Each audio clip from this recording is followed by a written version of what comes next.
You're listening to the Pace Radio Network here at paceradio.net. The views expressed by the individuals during this broadcast are their own opinions, and they may not be the same as those of their group or other organizations they may be involved with.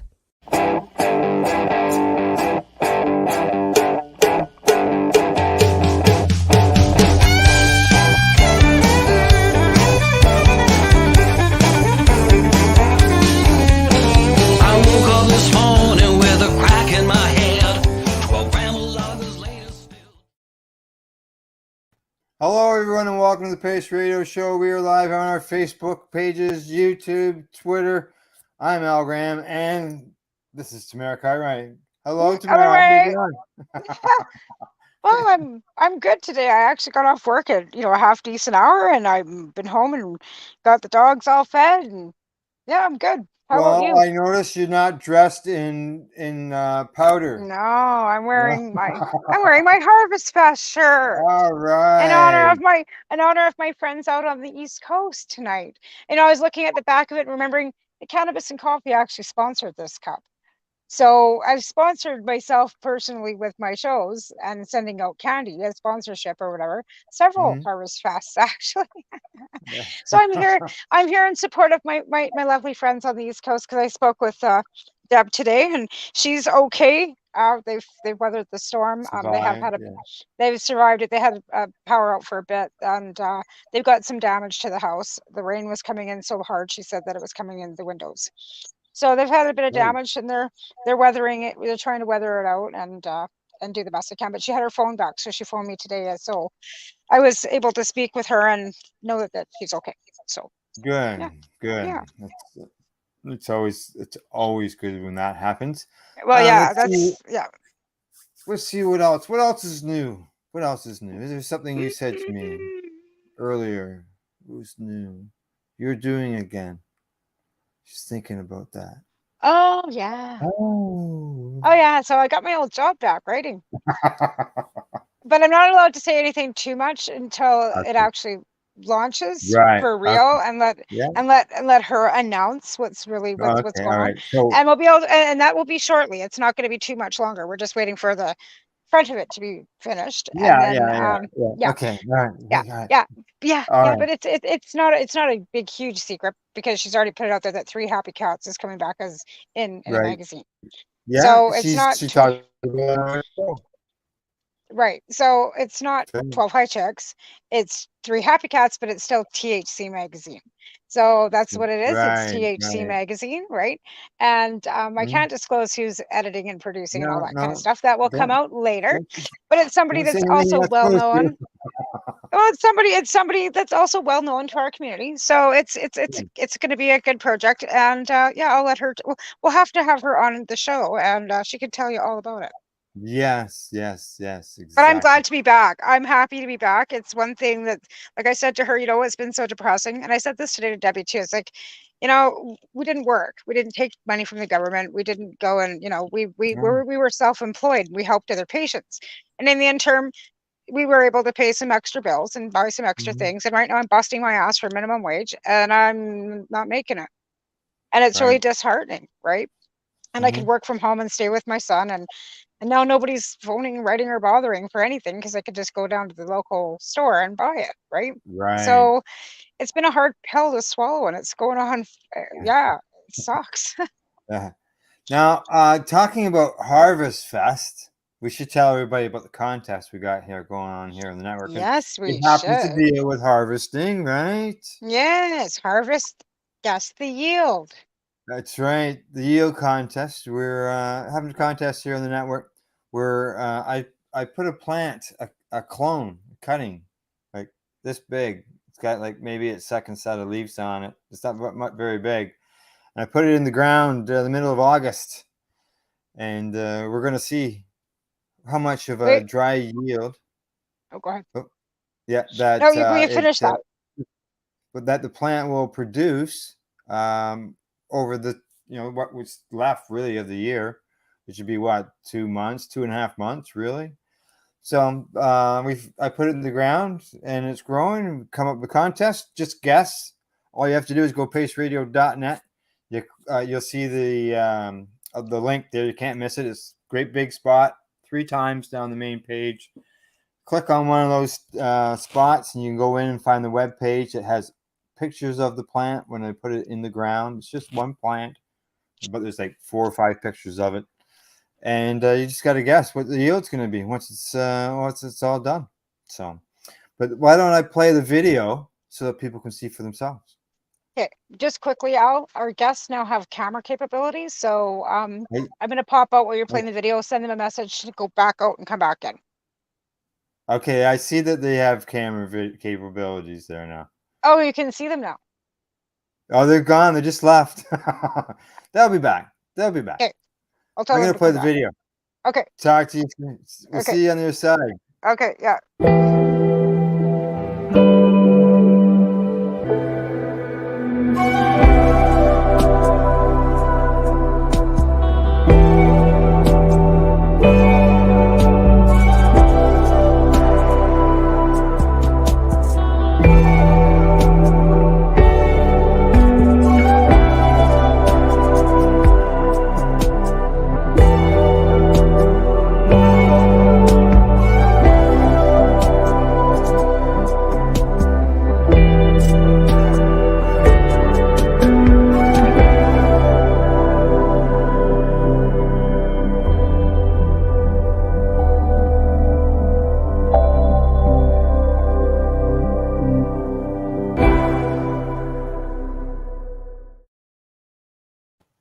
There you go. Pretty simple. Go to paceradio.net. Go in there. Click on that. There's even a form there. Tamara, all you gotta do is put the person's got I went their and name. looked. I went and looked. I'll prompt you right through it. Pretty easy peasy. But remember, the picture that you're seeing is when it went in the ground. It's been growing. Right. So when you see this little tiny, do a little research to see what kind of strain it is, and remember who's growing it. We have a seasoned grower of 30 plus years. So, and that uses his own organic fertilizers, and you just never know how big that baby is right now. Yes, and that's dry weight. That's dry weight, right? That's right, so, dry weight, exactly. Right. Dry weight. Right. Excellent. Yeah. So dry weight, take a guess at it, right? That's right. paceradio.net. All the information, rules, pictures, so on and so forth. They're right there. So what do you say? Time to bring in our guest? Yes. Guests. So, 2 of them. Yes, because we have 2 guests tonight. Yeah. That's right. I see that they got the camera up and running. Everything's going good there. Yeah, that's great. Yeah, I'll I'm happy bring to them do in. that. Yeah. At this time, I introduce the guest tonight, Christine Lowe and Russell Barth. Yeah. Hello, Hi, Christine and Russell. How you doing? And Kiki. And Kiki. Kiki. Don't forget Kiki. I see that. They have recently, they have recently adopted her. Yeah, she's beautiful. I'm so glad she's making you guys happy, right? Yeah, so happy. And you know how puppies, there's always a period of time during each day when a puppy is kind of a royal pain in the ass. Not this one. Yeah. Not this one. She's just basically perfect. I mean, she pees and poos where she's supposed to. She doesn't destroy stuff. She bugs us when she wants to play, but not too much, Right. She's joyful and playful, but not like rambunctious, like, okay, shut up, leave us alone. So we get the perfect dog. We're really happy. We're really happy. Yeah, Already talking about a second one. Really? Yeah. Really? Well, that's what they're. Yeah, that's healing, right? The healing properties of a puppy. Yeah, and we think too. Also, if she has a little dog to play with herself, we could even get one of her sisters from like a younger litter maybe next year. So it'd be a good companion for her when we don't feel like playing. 2 of them can run around. Well, that's nice. That's why I ended up with 2. Is because Pila was by herself, and then it felt bad that she was by herself all the time. So that's why I got Stitch, so that I had 2 of them to play together, and then it just kind of morphed into what I've got now. Yeah, now you have 11.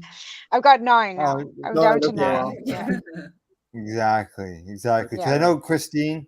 I saw some of the stuff you guys were posting there, and what you had to go through to get the puppy. Just as if you couldn't go to the store or anything, you guys actually had to do a bunch of paperwork, so on and so forth, and to be able to get Kiki. Kiki, is that how you pronounce it, Kiki? That's right. Yeah, we We just bought her quick off of a guy off of Kijiji. But to get them registered as a worker dog and all this kind of stuff, you got to get a doctor. Right. And then you have to get her specially trained. Now, she has to be trained for what she's designated for. Now, in our case, like let's say you're in a wheelchair and you need a dog that can push the buttons for the door, you know, and you know, stuff like that. Or you need a seeing eye dog to block you at crosswalks. Different training entirely.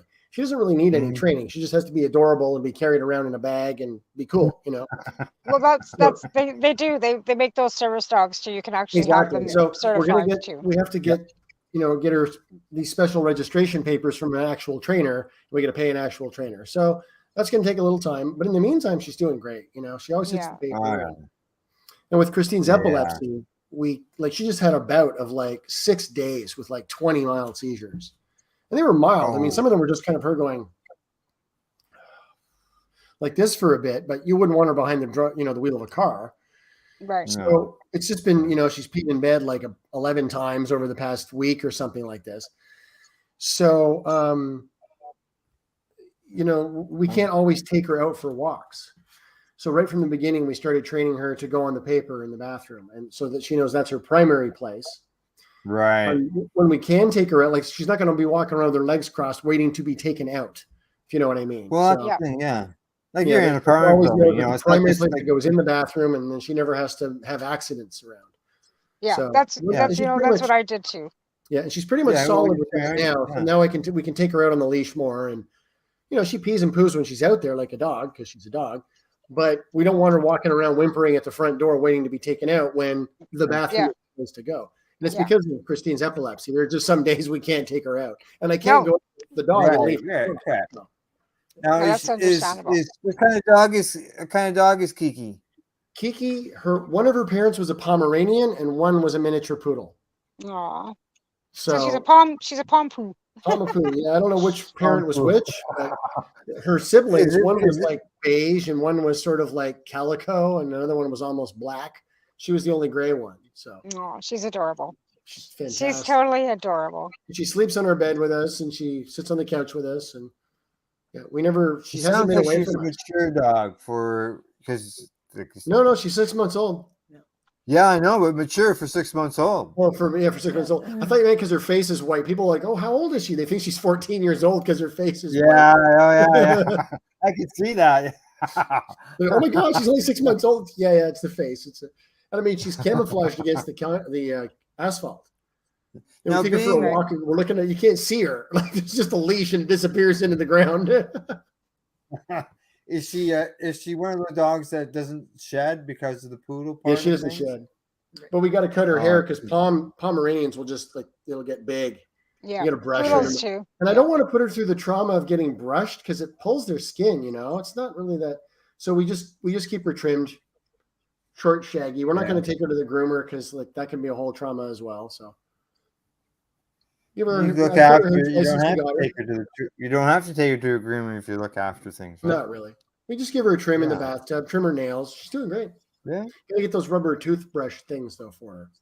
Those thimbles. Actually, you can get the little wipes they're better for them. They got these little wipes you get for them. Wipes, yeah. The wipes work. Yeah, I think it gets in between the gums for them. But that's we're feeding her organic lamb or other organic kibble and stuff like that. So. Oh yes, she's got a good. Nice. She's gonna have the best life. Well, she's pampered. Yeah. I just bought some bags of this organic vegan dog food that we will be mixing with the meat that we give her. But we don't we don't want to get like meat dog food. We want to get like meat from our store. So.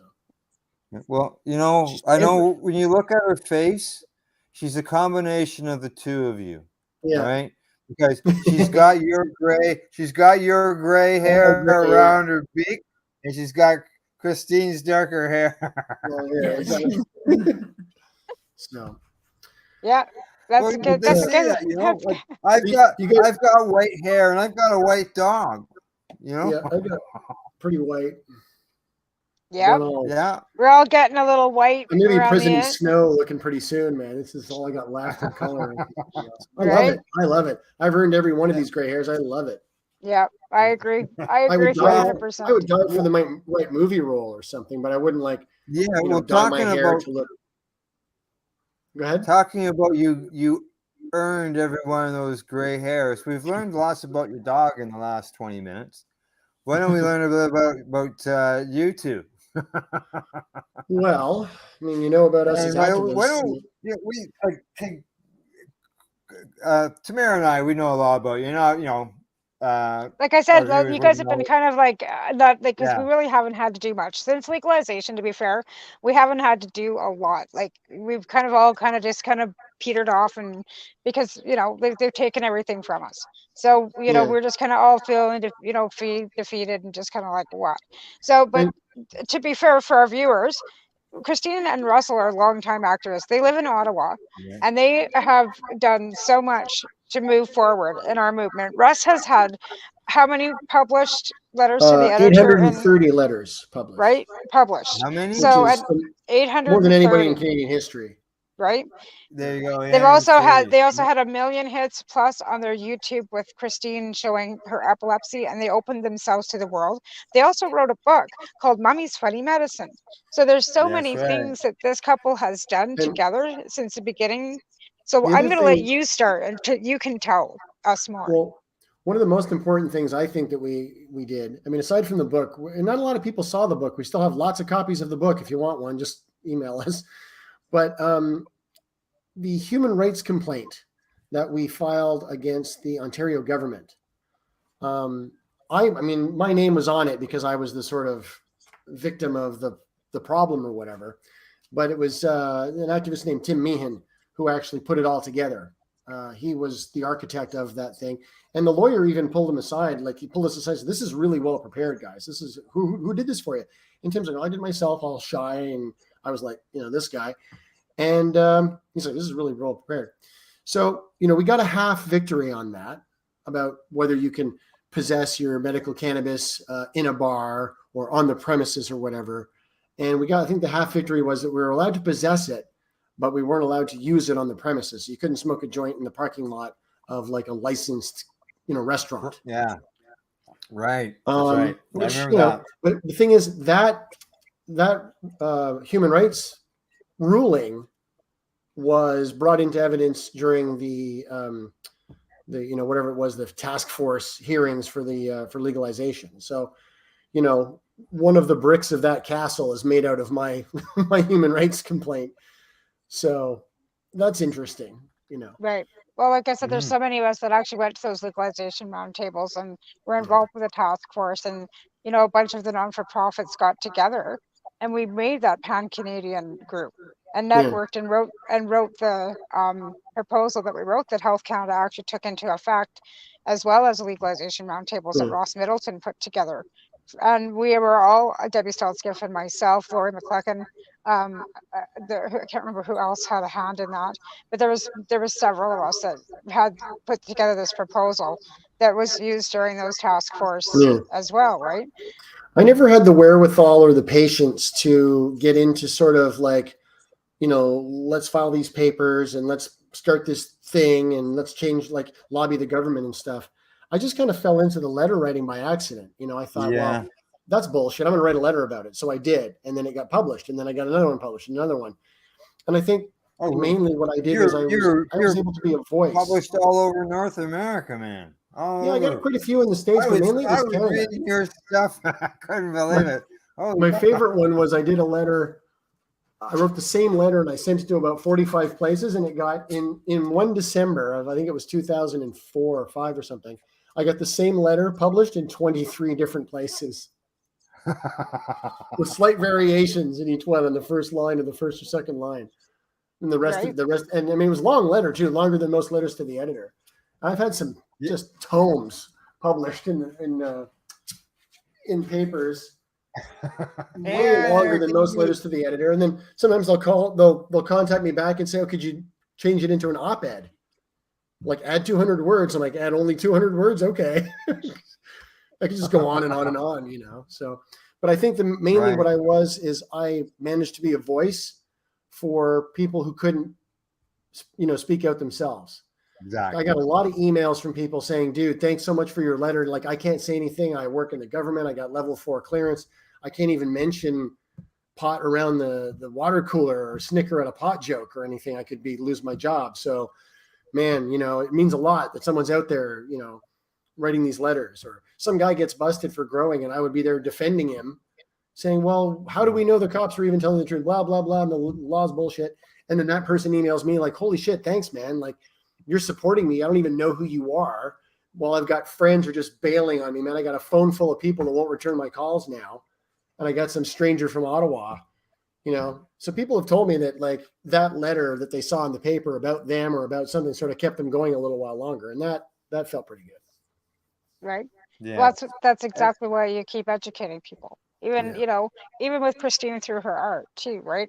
And how many years she's, done beautiful pictures for, for cannabis. How many cannabis leaves and how much art has, become, and, therapy has happened as well with everything combined. You're acting too, like it's all artistic therapy that cannabis has brought you to the forefront so that you have the abilities to do these things, right? The main thing I talk to people about, it helped get me out of a wheelchair.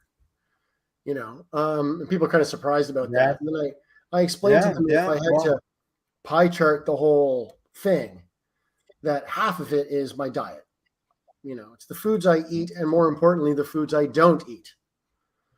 But cannabis is like yeast to bread. It's a small but crucial ingredient that I needed to, get past the pain, the inflammation, and this kind of stuff.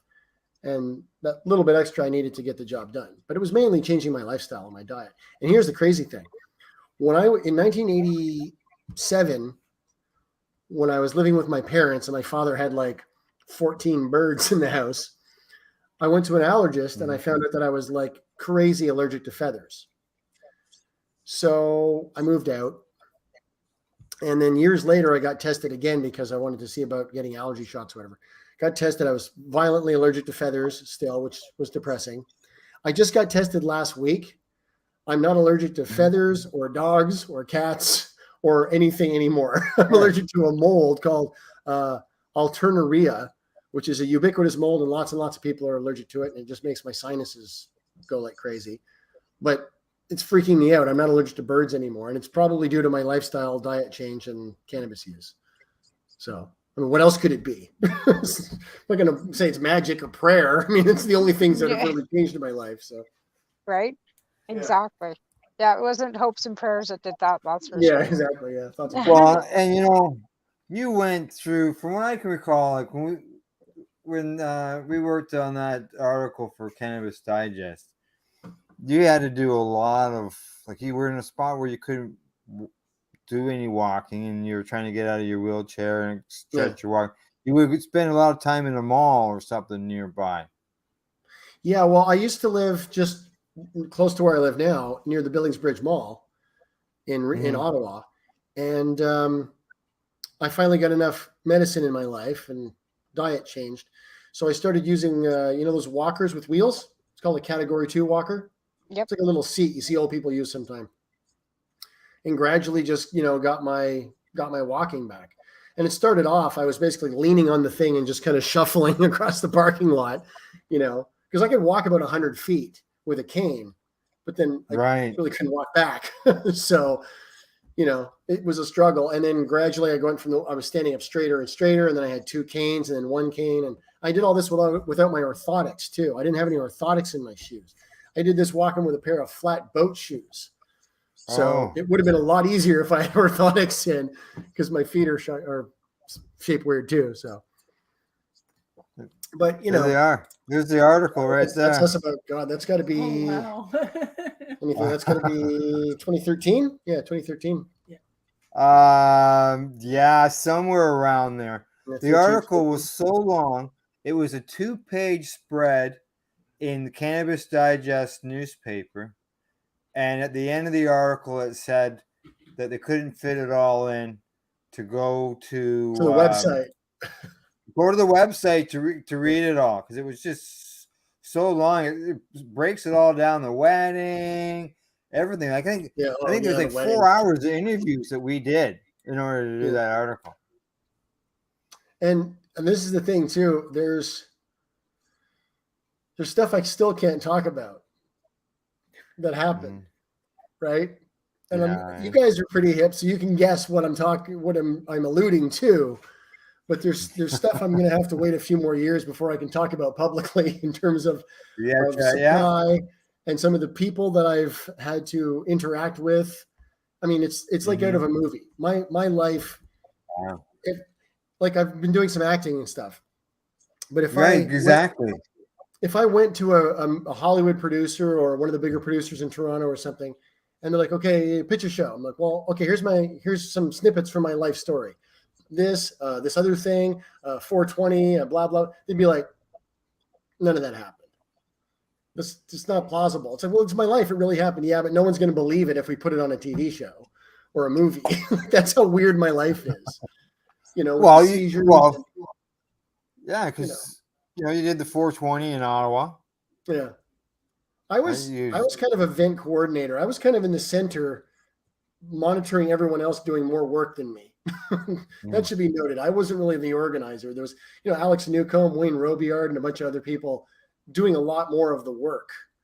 And I was just kind of this hub of the wheel, and they were the spokes holding the wheel up kind of thing. So I don't want to take credit where it's not due. I worked least of all of the group, frankly.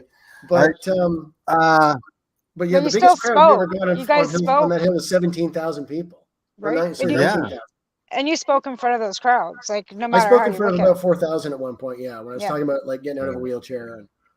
So again, being in Ottawa kind of keeps you in that kind of realm as much as it gave you the ability to kind of be out there a bit more, right? Yeah, but then what happened, man? The last one went totally to shit. The PPS, we had this whole agreement. We're going to use the steps in the middle like a stage, like everybody else does. While we were talking about it on the causeway, there were people on the steps using it as a stage, right? So we get there, they won't let us use the steps. Shit. All of our musical equipment and stereo, like the speakers and stuff like that, they wouldn't let us bring a vehicle onto the hill. So we had to schlep all this stuff across the lawn. Oh. And then it's raining. It was April. There was like a good inch of water on the lawn. And I've said this before, not a lot of people like across Canada, they think, oh, that's a lawn there. Oh, blah, blah. Go in the, it's not a lawn. It's more like a planter box. Okay. That's the roof of a 2-story building. Those 2 acres of lawn that you see out in front of Parliament Hill, there's tunnels that connect the center block to the PMO office across the street. And then tunnels that go, like, it's all connected to the east and west block. It's a new, below that are utility tunnels. So that lawn where people are having 420 or Canada Day or whatever, or their fucking convoy, that's the roof of a 2-story building, and there's about 6 or 7 inches of soil underneath that grass. I've actually seen the concrete because the grass was gouged up by trucks when I was there talking, and you can actually see the bottom of the soil and the concrete below it. So they've got it all torn up now because they're doing renovations. So a lot of people don't realize that. They're like, what do you mean, tunnels? It's not secret tunnels. It's just weather avoidance tunnels. In the summer, it's 350 degrees on the lawn. In the winter, it's 350 below. Yeah. It's so weird on Parliament Hill. Whatever the weather is locally, it's more so there. If it's cold and windy, it's worse there. If it's hot and sunny, it's worse there. It's just strange. It's all right, Russell. I'm going to stop you there. We're going to go to break. And we're going to... We've already been through a half an hour. All right, well. You go, I can't talk for 90 minutes. Yep. Oh, yes, you can. Yeah. Oh, yeah. You get me going. We talked for 4 hours. Remember that. When we come back, we're going to talk to Christine about some of her art, too. I've got some stuff. That'll be lovely. Thank you. With our watchers. All right. We'll be back. Talk to our guests, Christine Lowe and Russell Barth, right after this break. You're watching the Pace Radio Show. We're live here on our Facebook, YouTube, and Twitter locations. We are people advocating cannabis education here at paceradio.net. Who has huge buds? You do. If you shop at BMA Hydroponics, attend one of BMA's educational seminars and learn the secrets of growing, harvesting, processing, and consuming quality cannabis and cannabis products. Learn how to make better extracts, edibles, and medicinal creams at prices you can afford. Visit BMA Hydroponics at 404 Maitland Drive, Belleville, or call 613-967-9888. The only way to go. Enjoy the buzz of legalization with Campbellford Lifestyle Shop. From lights to plant nutrients, books, consumption accessories, and more, we've got all your basics to grow or consume cannabis. Visit our info center or take a look at our piercing services and body jewelry, now available in-store through Campbellford Lifestyle Shop, 17 Bridge Street West, Campbellford. PACE Radio is the People Advocating Cannabis Education Radio Network.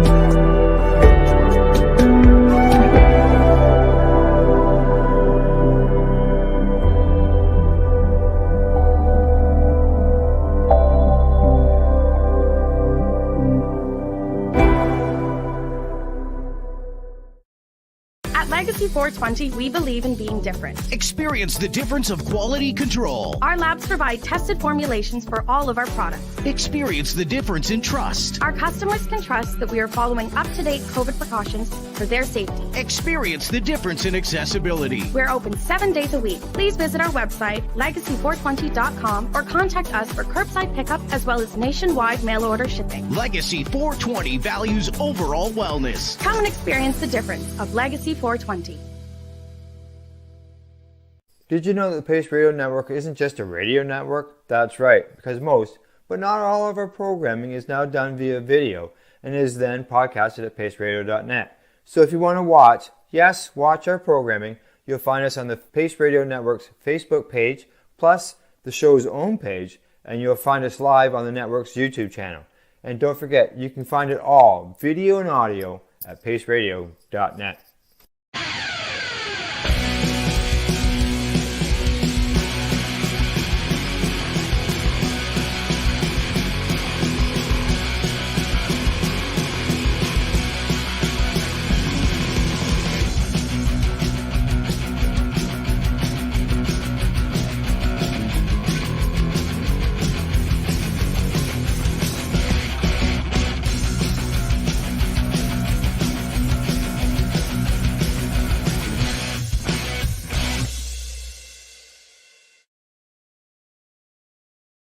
You're listening to the Pace Radio Network here at paceradio.net.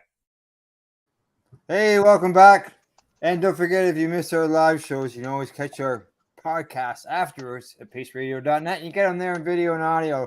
You got a choice. You don't want to look at us anyways, but you might want to see those pictures that are in those plants in that commercial from that bed and breakfast and Dr. Bucks. But we are live here. And we are joined by our guest patients, Christine Lowe and Russell Barth. In the first segment, Russell, we talked a lot to you about things that's happened over the years, and there's lots more to be covered. But I'd like to take an opportunity to talk to Christine about what you do and your artwork and your photos and the stuff that you've done over the years at this moment. Sure. So when it comes to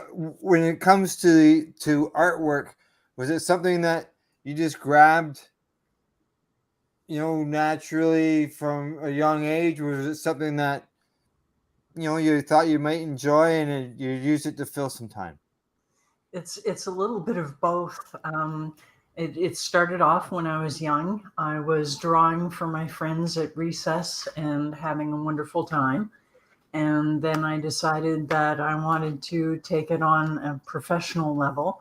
I felt that I needed to be more like Da Vinci or maybe a little bit more like Rembrandt. And I decided to go with creativity and with art. and I went with graphic design. So I have a compromise with your father. Yeah, I compromised with my father. So she wanted fine arts. He wanted computer engineering. Yes. So I instead I just went with creativity with graphic design, and wow. What else?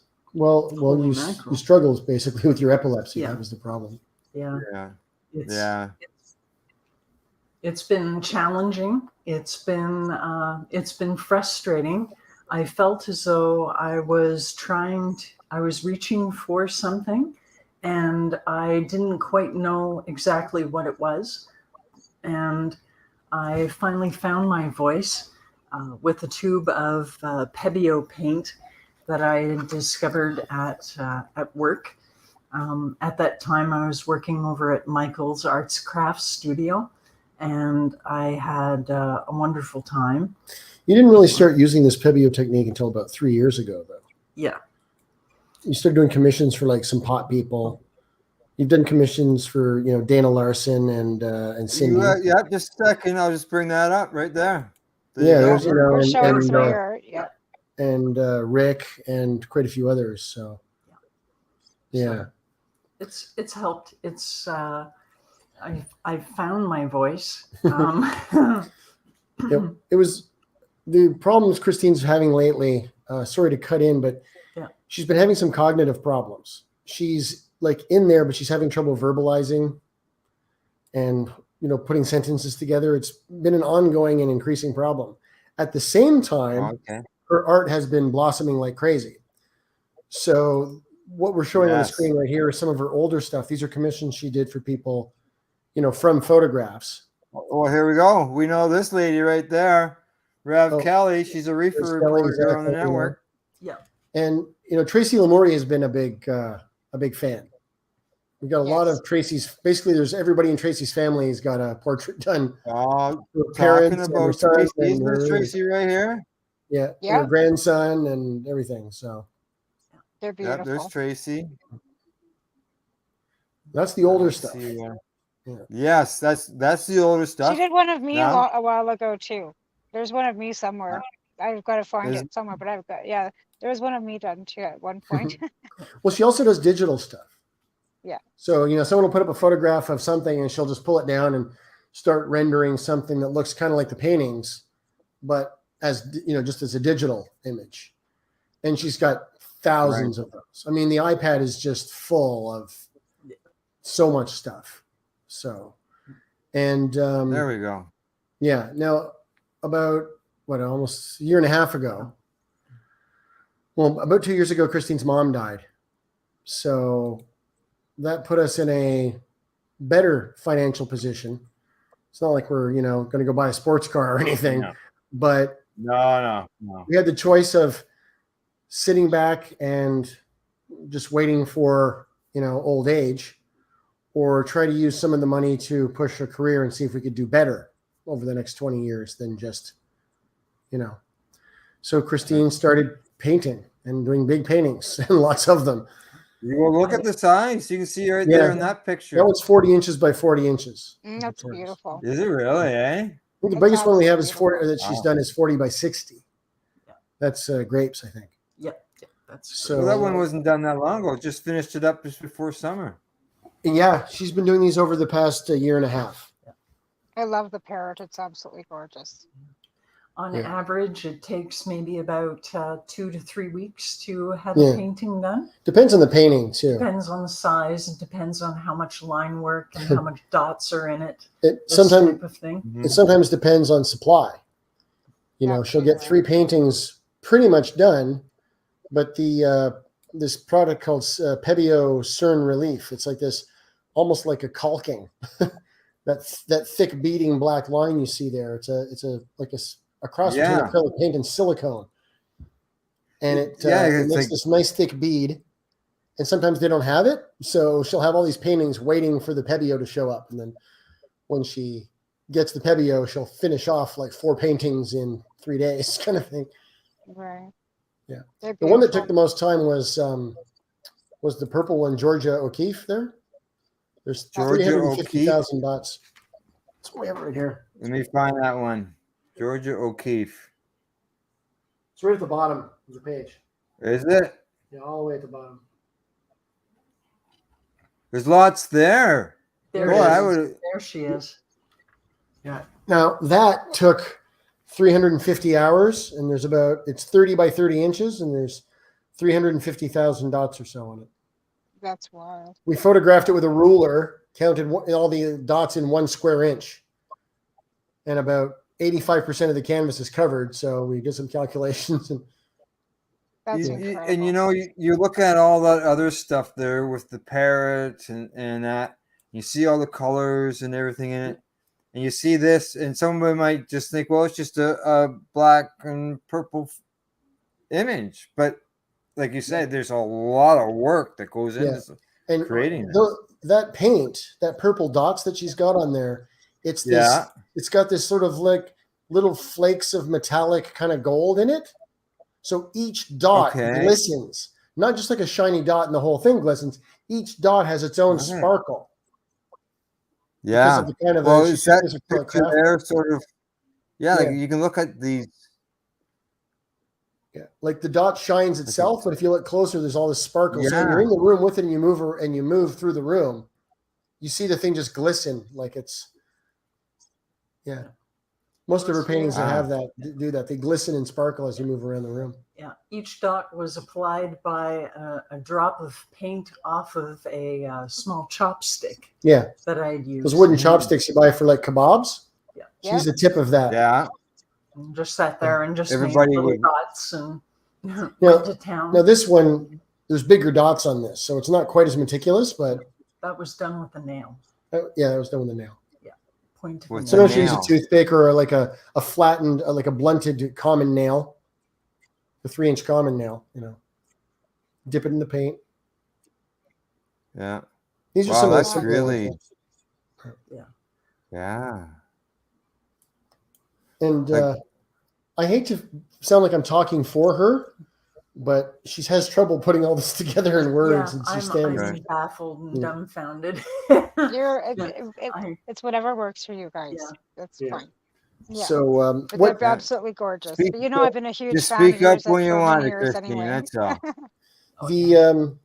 As it says all on her webpage there, it's all explained. That the thing she's going for is this combination, not to make it look like a certain thing, but to sort of stir up the same emotions that you get looking at like a birthday cake or stained glass or a comic book or a cartoon. And, there's an aesthetic, this sort of yellow submarine-y kind of aesthetic that you guys will probably remember was all the way through the 70s. It was in Sesame Street cartoons. It was in advertising. It was in magazine adverts that, sort of Peter Max, Yellow Submarine, sort of big bulgy colors, with a hard line of color around the outside. So we grew up in that aesthetic. I remember it shifted from that to the 80s with all the checkerboards and triangles and stuff of the 80s. So she's trying to sort of bring that older aesthetic back into view. And then with this CERN relief line work, you're sort of using like craft paint. If she did those things small, they look kind of artsy craftsy. But when you blow them up 30 by 40 inches, 40 by 40 inches, it takes on a new kind of thing. These paintings really do sort of impose themselves into the room. You're standing there like, wow, that's really in the room with you, isn't it? Kind of the larger the painting, the more it seems to be an art aesthetic. Yeah. It seems to stand out. And if you make it too big, then she couldn't get the beads looking right. So the lines look thin and just kind of, sad. And if you do it too small, then it's kind of meticulous, and then it just looks like a sort of a craft work thing like you see in some little art fair. So she thought, well, what if I do them like this big? How would that look? And as soon as she started doing some, she's like, yeah, I'm doing more of this. I'm going to present to galleries and them large. Try and get rich and famous off this. So well, they're large and bold. So when you walk into a room, that's the first thing you see. Yeah. And the colors, it's not even the size so much. So they're so bold and vibrant and beautiful with the colors. The art, the art just grabs your eye, Christine. It's not even the size. That parrot is absolutely phenomenal. Oh, thank you very much. And she's got. We were looking through Instagram, following a bunch of other galleries. Some of them are in Paris, Montreal, New York. And we're looking at stuff that other people are doing, and it's all great. And it's beautiful stuff, but no one's doing anything that looks like what she's doing. She's got this fresh, unusual look. Yeah. So she's already got one nibble from a gallery in Montreal. They said it's interesting. We'll be in touch. So that is huge. Yeah. In the submitting to galleries, to have a gallery actually get back to you and say, interesting, we'll be in touch. Huge. That's a good thing. Buy a bottle of champagne. Because they're probably getting 3 or 4 a day. Yeah. Right. That's really a nice gallery in Montreal too. I won't say which one, but that would be terrific. Yeah. When they start reaching out to you, they start calling. You're being seen. And Christine, sort of like I have here on the screen, your limited edition page. Yes. Well, now it says 25 per, basically just 25 of each of these type of photos. Yeah. Or drawings. Yeah. Whatever size someone wants. Like if someone wants a smaller one, or if someone wants a larger one, that's one. So there'll only be a total of 25 prints because you don't want to saturate the market with your limited edition prints. And they'll be signed and everything. So there'll be a, verification letter to go with it. I mean, people can just drag it and take it to their printer if they want to, but you're not going to get the verification of it being assigned. And we're going to take it to this really nice place that does gallery level printing. So it won't be posted. Right. Better quality. This is not the stuff that comes out of a really nice office printer. I mean, these are going to be, we're going to have the certification, the receipt of we got it printed at this print shop and all that kind of stuff. I'm her assistant, so I kind of have to handle that crap. Thank you. She just keeps churning out art, and I have to sort of collate it and bring it into the world. Yeah, I make it. He deal with it. Store That's what you need. It's a good manager, right? You need somebody that can do the administration work, right? Yeah, we're going to be consulting with some art consultants very soon. Yeah. A friend of mine from back in the comedy days now runs a gallery in Toronto. And do you remember last year there was a David Bowie that suddenly got found at a garage sale or in somebody's attic or whatever, and it sold for like $500,000? No, but you guys don't remember that? Okay, a David Bowie portrait that he'd painted, right, was found by somebody. They bought it for $5 or $50 or something like this. And then they brought it to this gallery, like, is this worth anything? And then it went up for auction and went for like $500,000. Holy moly. So this guy, Rob Cowley, I know him from back in the day. And I asked him, we asked him, is there anybody we can consult with? If you're an emerging artist. So he gave us a name. And then we spotted this other guy from France who's got a consulting service. Like he was going to look at all your stuff and decide how you should proceed, Right. So we're going to consult and see what happens. Probably we're going to need a manager, but if you get signed with a gallery, your gallery kind of becomes your manager, Yeah. Yeah. And now these prints that I've been showing here on the screen, how long does it take you to do these, Christine? Oh my gosh. The drawing, the illustration itself takes maybe anywhere from maybe 48 hours to 28 hours worth of work. It depends on the size. She'll sit there on the iPad and she'll just colors it all in. And she doesn't run that through an app. She uses Procreate, which is an application. Yeah. So she'll draw all those lines by hand and color it by hand and choose the colors and do the whole thing. So it's almost like a coloring book, but someone has to go to the trouble of doing it all. Doing it all, yes. Yeah, and then she can cut and paste too, so she can move things around like the tomato one and the watermelons here and everything. Yeah, I think this is a fruit salad. I don't know. Yeah. What was it? A saute? That was vegetables. Yeah, that was chopped vegetables. Chopped carrots and yams and stuff. Yams. Oh, yeah, there's your watermelon. Yeah. Seeds, very dangerous. Very nice. Oh, I was gonna say. Oh, we got the dab. Yeah, dab, some RSO. Yeah. There's a little bit. there's a little bit of everything in Yeah. my collection of creativity. I find that I have a lot of options that I can illustrate. I can render a variety of different things. And all I need is basically a photographic reference to what it is that I might be illustrating. This technique that this visual vocabulary she's developed with the with the thick line, the goopy line and all the dots and everything like that, it can be applied to just about any subject matter. So whether it's architecture or landscape or a flower or farm equipment or whatever, if somebody's got a photograph of this car that they love, a 71 Mustang or something, like, oh, could you do a painting of my Mustang? Yeah, we could do that. And she does it all. I just get the prints made and help her get it done and nice. Remind her to eat and medicate and sleep when she's supposed to. Yes, dear. Her internal yes, dear. we try to joke about it a lot because with her epilepsy and stuff, her internal, like her mapping, walking around the neighborhood. When you live in a neighborhood, you move to a new area, you walk around, you get to know it, you build a map inside your head. She doesn't do that. I don't have a map. I've got this loose ball of wool that's all tangled and mashed together. We've lived here for a year and she couldn't find her way from here to the main road. So right. She has no concept of time, like how many hours have gone past and stuff, her internal chronometers all. So the fact that she's producing this work is amazing. It's amazing. It's phenomenal. She's putting out all this great art, but at the same time, she's kind of deteriorating at the other end of the spectrum. Yeah. So this is we feel like the clock is ticking. Some people, I know of, people who have epilepsy, and I don't like with you.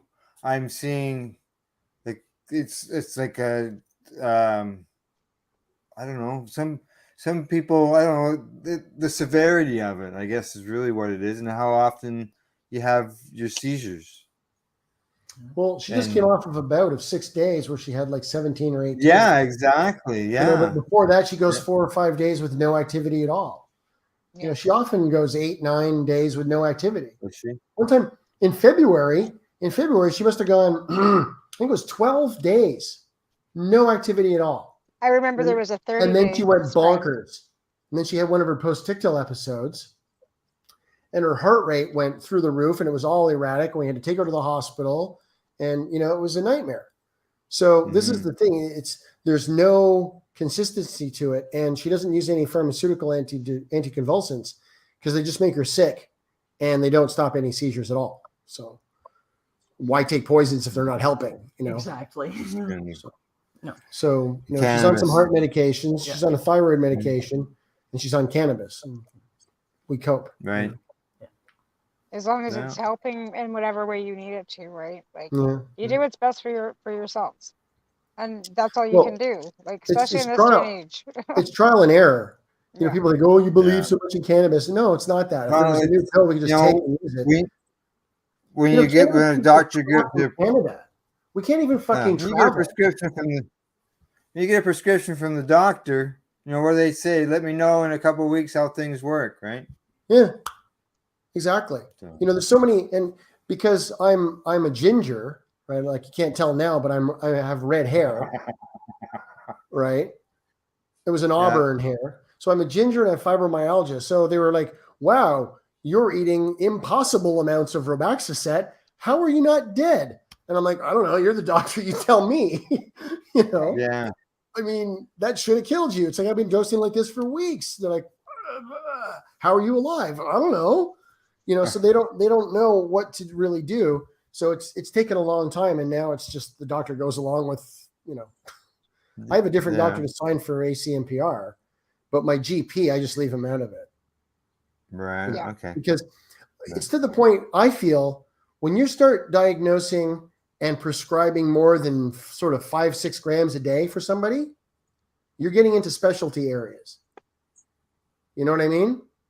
for a GP to be prescribing, anti-anxiety medications like Ativan or something, that's okay. A little bit of pot, that's okay. When you start getting into bigger doses, like people who have fibromyalgia, epilepsy, MS, maybe really bad gut problems or whatever, I'm going to send you to my specialist that I know. You know what I mean? I think it's unfair of people to be piling this on their GP. Hey, sign for my 50 grams a day or my 20 grams a day or my 10 grams a day or whatever.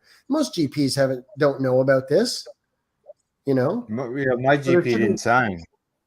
Well, I'm just saying some GPs will only sign for 5 grams a day because anything higher than that, well, you should be talking to a specialist. Mine said to me?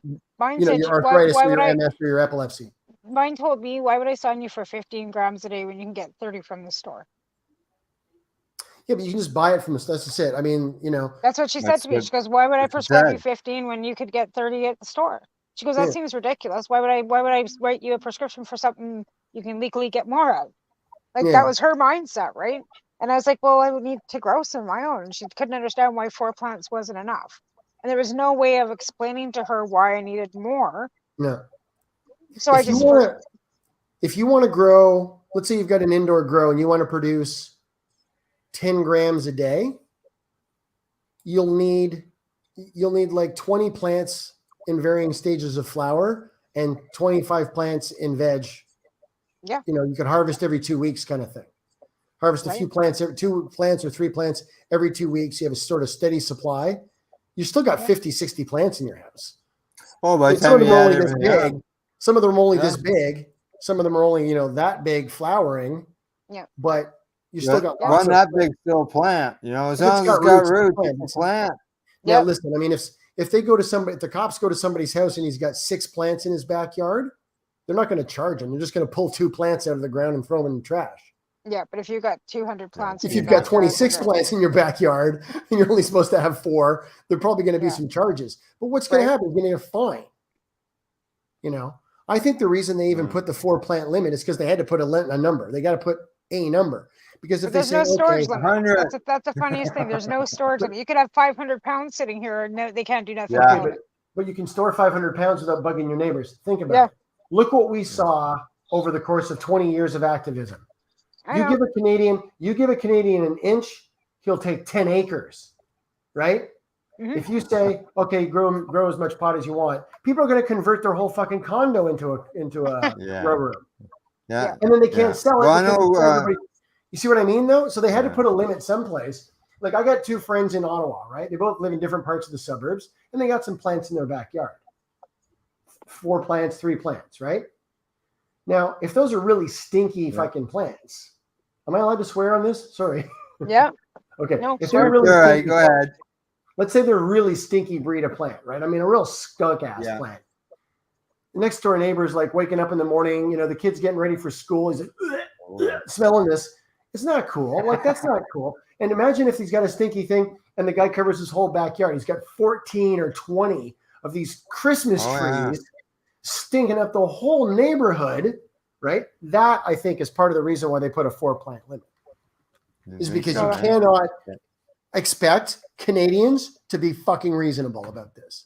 Yeah, you're right. Yeah. That's we've seen what's gone on over the past, the course of what how Canadians can behave and look what how many what pot stores happened. are opening. I mean, look at Ottawa and Toronto. It's fucking it's ridiculous. We have 10 here. We have 10. You have 10 exactly, and your town has got 115 people in it. Not even. If you don't want fucking 20,000 people. 20,000 people. We have 10 stores. Yeah. So Ottawa, right? There's like 15 fucking pot stores between Parliament Hill and the airport, right? Just on this one street. There's like 200 in this town alone, I think, or something. I forget what the numbers were. And there's like 40 licenses still pending. Yeah, I know.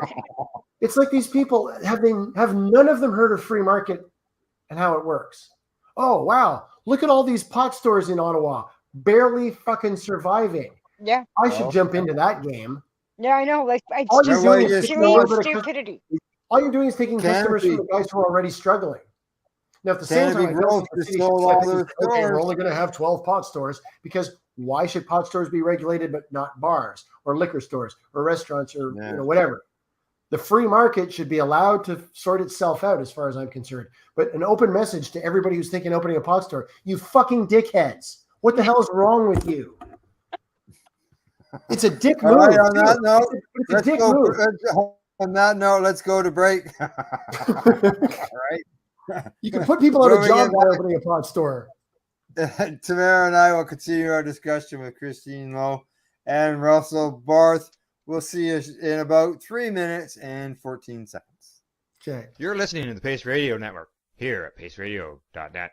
At Legacy 420, we believe in being different. Experience the difference of quality control. Our labs provide tested formulations for all of our products. Experience the difference in trust. Our customers can trust that we are following up-to-date COVID precautions for their safety. Experience the difference in accessibility. We're open 7 days a week. Please visit our website, legacy420.com, or contact us for curbside pickup as well as nationwide mail order shipping. Legacy 420 values overall wellness. Come and experience the difference of Legacy 420.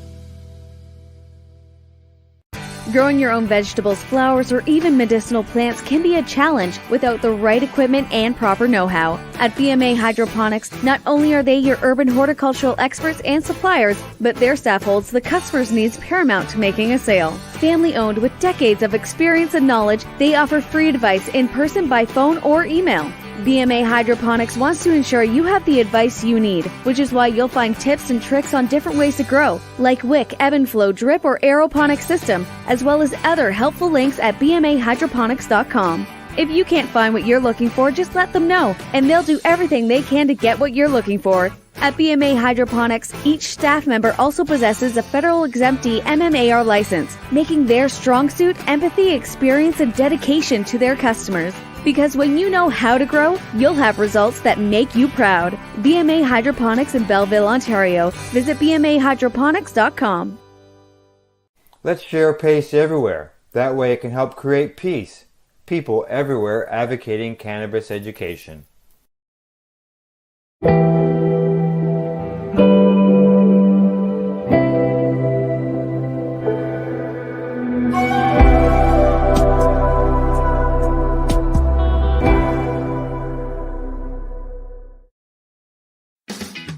Enjoy the buzz of legalization with Campbellford Lifestyle Shop. From lights to plant nutrients, books, consumption accessories, and more, we've got all your basics to grow or consume cannabis. Visit our info center or take a look at our piercing services and body jewelry, now available in-store through Campbellford Lifestyle Shop, 17 Bridge Street West, Campbellford.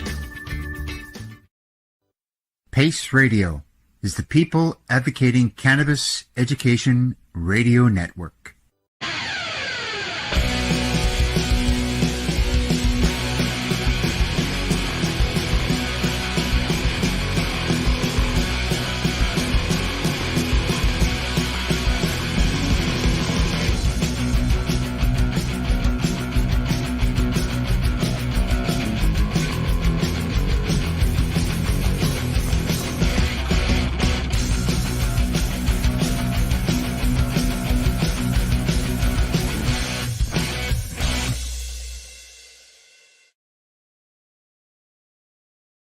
We are people advocating cannabis education here at paceradio.net.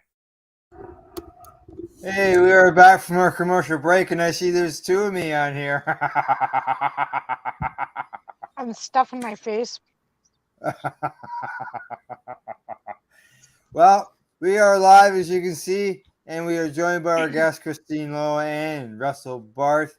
Let's see, the first segment, we were talking with Russell about his end of things. In the second segment, we talked about Christine and her artwork and things like that. In this segment, have you got a choice where you want like to go to? There's so much we could talk about. Well, you know, living in Ottawa has been tough the past year with the siege, and then that other biker rally thing that happened months later, and then this church fiasco. Yeah, right. Well, talking about church, I recall you in your. There was some stage where you were a biblical character, however you want to describe him. I don't know. So, okay, I'll tell the story about that.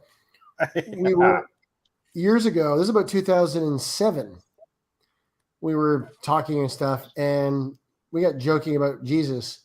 And Christine said to me, "Who would Jesus stone?" And because people, what would Jesus do? Right. Yeah. Right. Like a play. It was a play on that, because at some point somebody said, "What would Jesus do?" And she said, "Who would Jesus stone?" Meaning, the whole thing about throwing stones. So that play on words became really fun, and she immediately made a Jesus costume for me. We thought, we're going to do something with this. And then a friend of mine was growing, and he gave me a bunch of like branches off his pot plant. Yeah. Not the stalk, but the branches off the stalk. And I had like 10 of them. And I soaked them in the bathtub for like a day, and they got really nice and bendy. So I tied them all up into a crown, and then I let them dry. And I had this crown of pot branches. And I marched in this, the Million Marijuana March in 2007, which went mainly along Queen Street, which is a walking street in Paris, in Ottawa. There's no traffic. There's benches and cobblestone and shit. So that was fun. And then I guess it was 2011 was the next time the Jesus costume showed up. We went to the Pride Parade. And what I did was, right in front of that stupid church, the St. Brigid's Church, that's just been, in the news for the past, I just kind of stood by there because the parade was going to go by. So I just quickly changed into my costume, and I held up a sign that says, "Jesus, heart, queers, ampersand, pot." And there's a pot leaf where the O should be. And I held that up, and I just stood there smiling, and people just came flocking over to me, right? Getting their picture taken and stuff. And I would get them to like kneel in front of me and go like this, and then I would put one hand like as if I was blessing them from heaven or whatever. It was hilarious, man. We had a great time. So people dug it. And then a year later, I went to the beginning of the parade. Yeah. And because the route is all planned out. So I went to the beginning about a block ahead of where it starts. And as soon as these, what are called the dykes on bikes, it's all the ladies with their Harleys and motorcycles and stuff, they usually start the parade. So as soon as I heard the Harleys start to rev up, I just stepped out into the middle of the street, and I just walked the whole length of the parade, a half a block ahead of the parade, getting my picture taken and haranguing these like religious people who came to try and spoil people's fun with their like repent signs and stuff. And oh my grief. And it was the most fun ever. So that was the high watermark, I think, of our I know, like that's the thing about living in Ottawa too. Like that's where we came out to in 2012. There it is. There you are. Yeah, there you are. And it was funny because on video, like there's a video, there's two cops. So I go over to these two motorcycle cops, and one of them, the one way off further from me, like gestures like, hey, stop, kind of thing, like this, like, no, fuck off kind of thing at me. So I just did it quick, So, because some cops have sense of humor and some don't. But since then I've lost all my respect for cops in this town. It's just absolutely atrocious. In this picture, you're on your way to the police officer on the motorcycle. Yeah, pretty much. Well, there were two of them coming along the street, so I just ran out from the side and went at the camera and then ran back. So my friend Jen came with her, good camera gear to get all these great shots. Yeah, Christine took a lot of those pictures. Talking to the little girl. There's a toddler there smiling in her face, and yeah. I mean, everybody. It really did make everybody feel a lot happier. Like I wasn't there to like thumb my nose at anyone, except the godheads who come to spoil people's fun. Everybody else is like, yeah, right on. And I see all these professional photographers who were like, 5 cameras hanging off of them running around. I'm like, who are you shooting for? They're like, oh, McLean's or Freelance or Routers or whatever, So yeah, I got in McLean's that second time.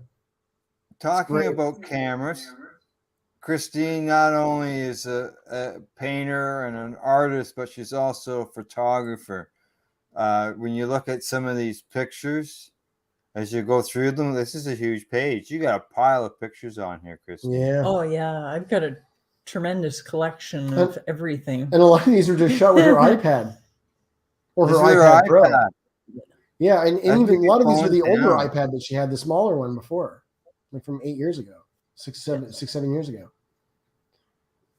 Her life exploded when she got the iPad Pro and started using Procreate. It just, everything really changed. Yeah, as I go down through, that's where I see changes in things. Like there's the lines, there's the colors. Yeah. Well, she used to be, it was weird because when I was living in Vankleigh-Kill and she was living not far away in another small town near Ottawa, I was working as a darkroom technician at a weekly newspaper. She was working as a darkroom technician at a weekly newspaper at the same time. So we often saw each other's work without realizing it, because when you're at a weekly newspaper, like every other small town weekly newspaper is piled up in the back room, right? Because you're looking through what, not so much the competition, but what the other news is doing, you know? Because, well, you guys know how it is wherever you live. I mean, if something's 200 kilometers away, it's still local. Yeah. When you live in rural, small Yeah, town. we're all rural. Yeah. Yeah. And in Ontario, especially, you know, Eastern Ontario, there's like a small town every, 250 meters. So, you know, she only lives like a 40-minute drive away. Christine, do you look at things as if you're looking through a camera lens, like without even having a camera there? Oh yeah, sometimes so you see something, you just say, hey, you know, you just focus in at it as if it's a photo, because like you've got some. We could never take her to Paris because she would just stop and take pictures of literally everything all the time. How do you get anything done?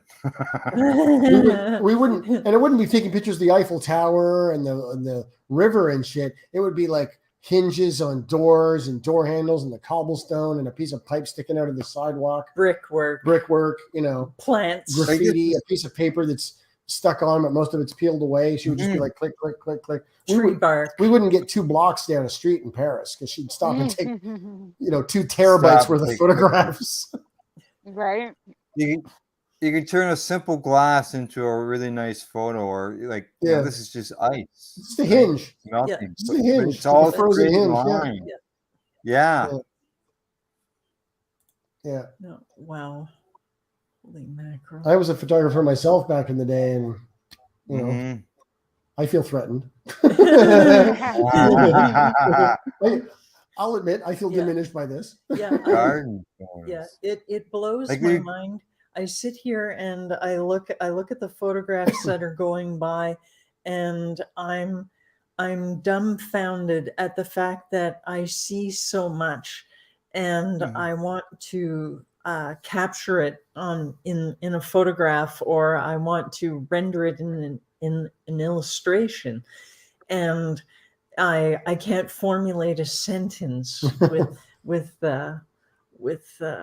difficulty. So there's also her design. If you go to twitchydesign.ca, it's a Shopify page where you can buy t-shirts and sport bras and bathing suits and sneakers and backpacks and all kinds of stuff with 7 original designs by Christine Lowe. You can show that too if you want. Oh yeah, that's fun. I'd have to go find it. Where was that again? Twitchy, TWITCHY, twitchydesign.ca. Okay. I sent Tamara the link there.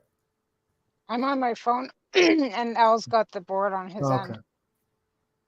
Oh, I got the website, Twitchy Design. You know, she walks around, she's got a pair of tights.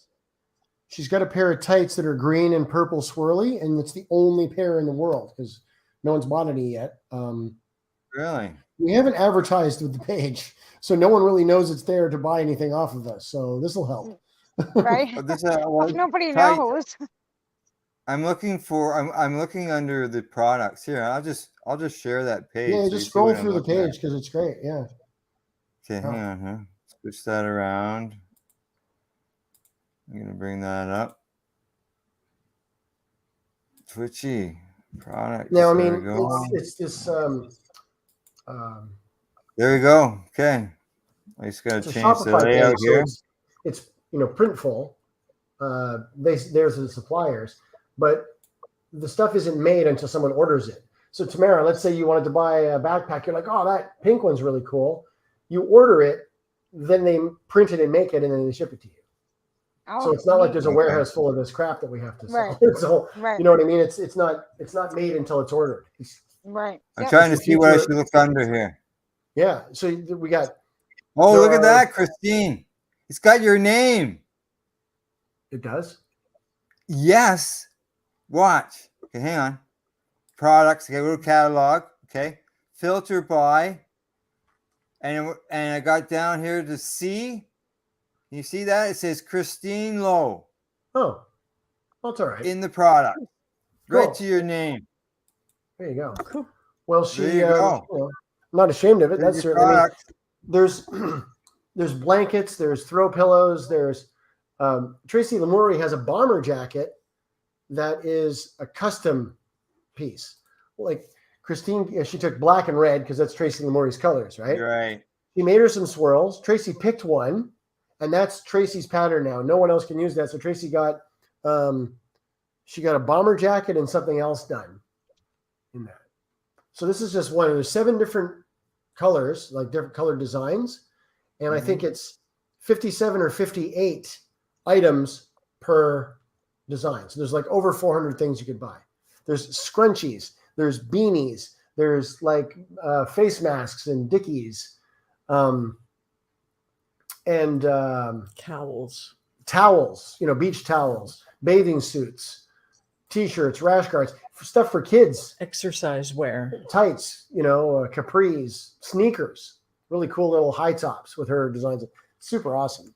So hopefully that'll get going too. So those are things that you're like there on that page. It showed 2 things, but Russell was naming a bunch more. So those are other things that people can look forward to finding. You're going to be doing. Yeah, Christine is going to keep making art. She's making digital images, which we're going to be adding to the page. And the Twitchy design. People like your art designs. You can just go there and get them. Yeah, get a pair just of tights. buy the design, and they can put it onto a shirt or knapsack or whatever. They can go and either buy something of the 7 designs that are there, or if they go, well, I really want to get a bathing suit, but I want it in my own personal design. Contact through the website. Send your team colors. So let's say, red, blue, and yellow are the colors you like to wear. Christine will do like 10 different versions. You pick one, and that's your one-of-a-kind special. You can have your luggage done like that. I think we even have luggage. Like a duffel bag.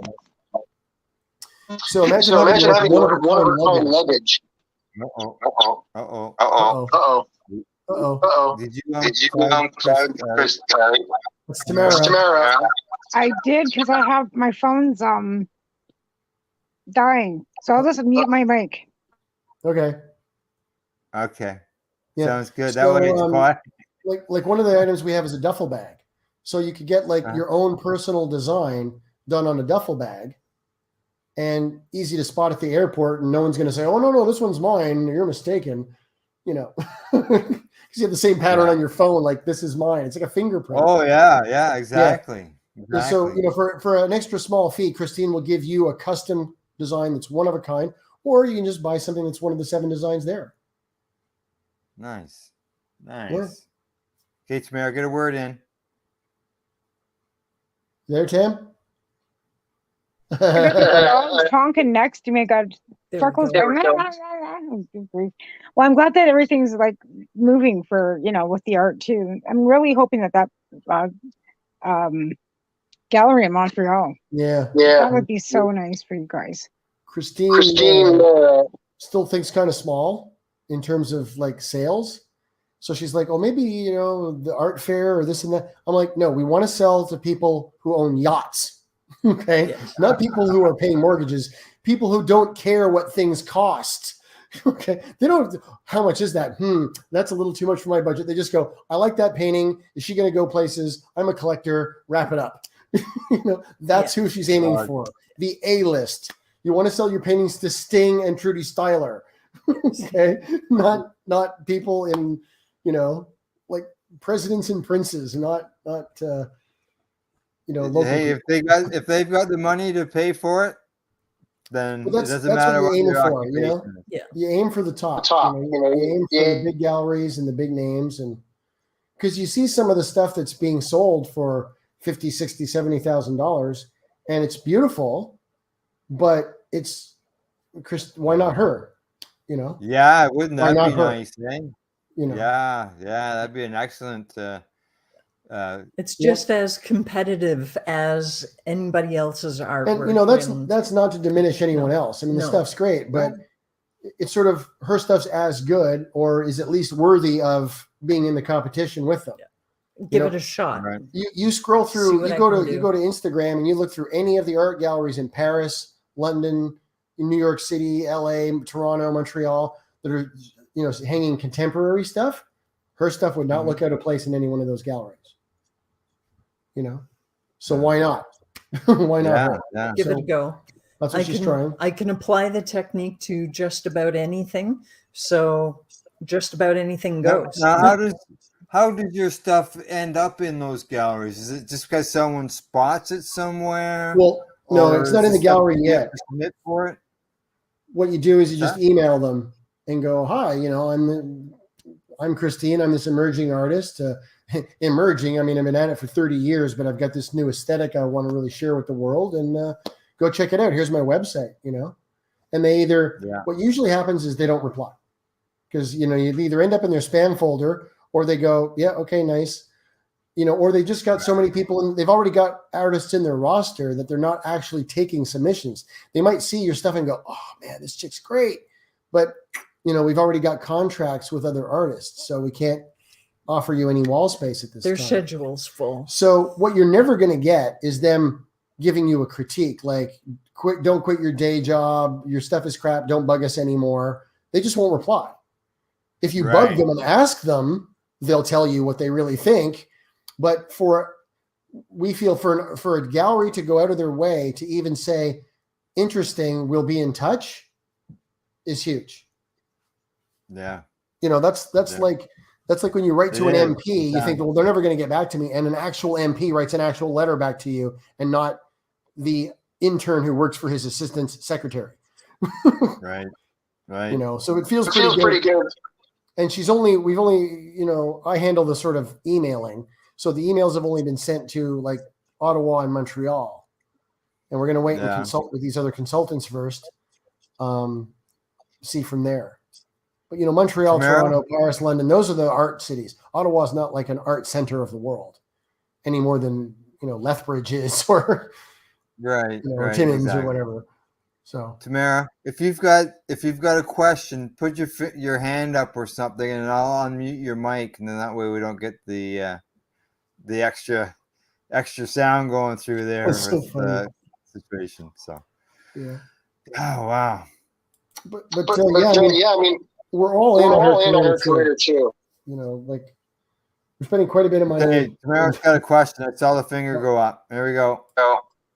Well, my question is, can you travel back and forth? Will that be okay? Is Montreal able to travel back and forth if there's a gallery opening? Like, how would that, or can you do virtual? Because, you know, like, this is a huge thing. I'm so excited for her. Like, you know what I mean? For you, Christine, like. Well, what will happen first is, I'm guessing, the gallery might say, you know, send 2 of your paintings, this one and this one, and we'll put them on the wall and we'll talk to our collectors and we'll see how it goes, you know. And if there's an opening or we have to go there, I mean, we're a quick cab ride to the train station. It's like, what, an hour and 15 minutes or something? Yeah. Depends on the train you get. Sometimes it's express right to Montreal. Sometimes it stops like a mail run or milk run, they call it. But it's a quick ride into Montreal by train. So, you know, easy enough to get back. So, yeah, Montreal and Toronto are not hard to get to from here by train. We live close to the train station too. So, oh yeah, we're very centrally located in Ottawa. We're right near the Billings Bridge Mall. That helps. Which is almost exactly the center from Parliament to the airport and to the east end to the west end. Well, that's excellent. We're almost perfectly situated. Right? Well, we're halfway to every place we go. Hang on. Let Tamara say something there, Russell. So it's easier for you to get around a little better, and everything's a little closer. And well, we haven't used the bus since November 26th.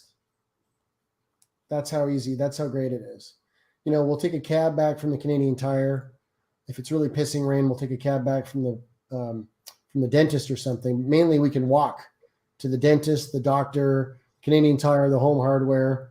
Our food gets delivered, so we don't have any reason to go downtown. We have a friend who runs errands for us and stuff we don't get delivered. So like the big prints that Christine uses to transfer onto the canvas are done downtown, and our friend goes and gets those for us and other art supplies and stuff. So not riding the bus, I feel 10 years younger. Nice. Because the stress of being a caregiver, I mean, the roads are terrible. The vehicles are terrible. And even if you're lucky enough to get on a bus where no asshole comes and ruins your day, you still got those two things to deal with. They're never on time. The routes are ridiculous. And, if she has a seizure or something, it's always a hassle.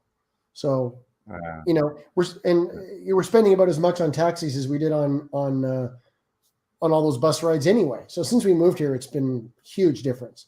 We got more space in our apartment. We own the place instead of rent. So that's great. Wow. We got a dog. We're close to everything. Past year's been pretty good.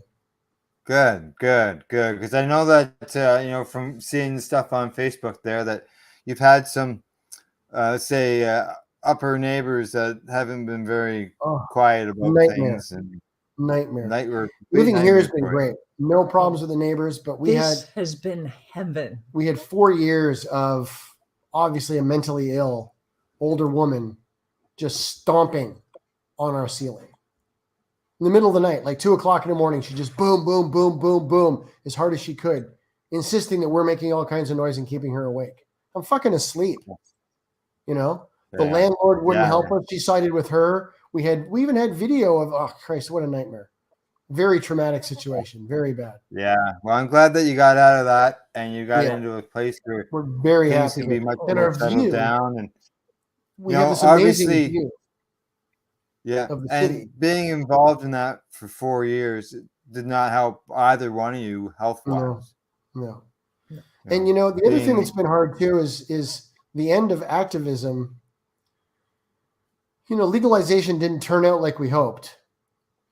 And Canadians, by and large, don't give a fuck what they put into their bodies. Or how much it costs. So they just go to the pot store and they buy their pre-rolls, or they buy their little jar of 8 grams or 3 grams or whatever the fuck. And whatever, it's legal, it's good enough. So all of our hard work and all the sacrifice and all the danger we put ourselves in, forgotten. And if you bring it up, people kind of shrug like, nobody cares. Shut up. Who cares? That's over now. We stuck our necks out there on TV and stuff. We could have been robbed. We were assaulted a number of times. We could have had cops making a big fuss about every fucking thing we did. Yeah. Like a lot of other activists did. I remember a medical grower telling me the fucking cop showed up at his house 10 minutes before midnight. And they're like, the moment it turns midnight, we're pulling all those plants out. Because the license had expired. Because his license expired the next day. They didn't even wait till morning. They were there at midnight to pull them out at 12:01. Wow. This is back in Section 56 days. Yeah. Like when back in those days, when cannabis was illegal, back to 2005, 2007, and even well before all those. And people were out there in the front, in the news, talking about their plants, so on and so forth. It was almost like, and it still is in a way, it's letting people know, it's promoting that. And back then it wasn't legal. They just couldn't go to the store. So they come to, maybe your place. Right? Yeah. And, we, a close friend of ours. You're on the radio. You're like, oh yeah, well, maybe I have a designated grower. Maybe I grow at home or whatever. And you're constantly waiting for some car to pull up, and they're going to grab you and throw you in the back of a van or stick a gun in your face and say, okay, take us to your garden. Yeah. You never. Every time there's a knock at the door, you assume it's the cops coming to just like flip your place upside down to see how much pot you have and make sure you don't have more than you're supposed to or whatever. I mean, it never happened, but you're always waiting for it. You know, this is the life we lived for 16 years, you know, and now there's 20-year-old goes out and he's buying pot at the pot store, doesn't know about this, doesn't give a fuck. And if you try to tell him, hey man, this was a long, hard, expensive fight just so you can go buy shitty weed after college class, they shrug like, whatever, boomer, you know. And I'm Gen X. And they think they'll call him the boomer. You know what I mean? Oh, Like, there was a lot. So I mean, there's no doubt there's a big battle. Tamara, I know she's got her stories on there, so I'm gonna let her speak. But it's hard to be forgotten. Well, there are people who do recognize and do have said, I know to myself, have said to me, have thanked me for all the work people have done before us and so forth. And I always feel that there's a wave that comes through, and each time there's a wave of people that comes through, things got louder and more progress was made. I figure another 6 or 7 years, there'll be a wave of like college age people who will look back and find out what happened. From 2000 to 2017 and go, this is fucking crazy. Those articles are talking to us, and we're all going to be in our 70s going, yeah, well, it was a party, man. Tamara, you want to say anything? Oh, like I said, we went to Ottawa. We protested on Parliament Hill. Like, we sat in MPs' offices. We stood in front of Trudeau. We went and, caucus meetings, and like, there's a lot of work that was done. And then that nobody cares. Nobody cares. It's heartbreaking. Yeah. The thing that's really hard too is we won, but then the loser gets to dictate the terms of our surrender. This is why I will never use legal pot. There's no doubt that there's much more work to be done, and like when alcohol came out of prohibition, it wasn't available in the corner stores like it is in some places in Canada, not all places. Well, the LCBO used to be a ridiculous formal affair. Unfortunately, as we're seeing, the OCS, which is the cannabis end of the LCBO, as far as I'm concerned, it's the one of the richest companies in all of cannabis legalization. Yeah, they made a gigantic amount of money, and every store that's making them rich is struggling. Yeah. There's nobody getting fat on these pot stores. Nobody. Everybody's just barely making it. If they're operating in the black, just barely. Most of them are operating in the red, and they're hoping they're pushing. They've caused a debt wave, and they're hoping to ride it until they can get to the beach. Everybody's keeping their fingers crossed that the guy across the street's going to fucking bail so that he'll get some more customers. There's no doubt. There's lots of them. I lived in a town that opted out, so we didn't have any. And now there's ridiculous too. Right now we're in these meetings or these municipal elections, which may change that. But for the last 4 years, where I was living, they had opted out of cannabis retail stores. The problem is the free market. Canadians are just too enthusiastic about this, and too many people, I think, are also. You guys have seen the movie The Producers? No. Okay. These two guys are making shitty plays, right, in Broadway. And they got this old woman who finances it for them. And they realize that if they produce a bomb that's so fucking terrible that it crashes on opening night, the insurance pays more than the box office would have. So they come up with this insane play called Springtime for Hitler. And everyone thinks it's the most brilliant satire ever, and the thing is a huge hit. So I think too many people are getting into the business thinking, I'm going to set up this whole pot store, I'm going to hire some people, I'm going to make a bunch of money for my investors and shit, and then it's going to go collapse, and I'm going to leave with my Audi.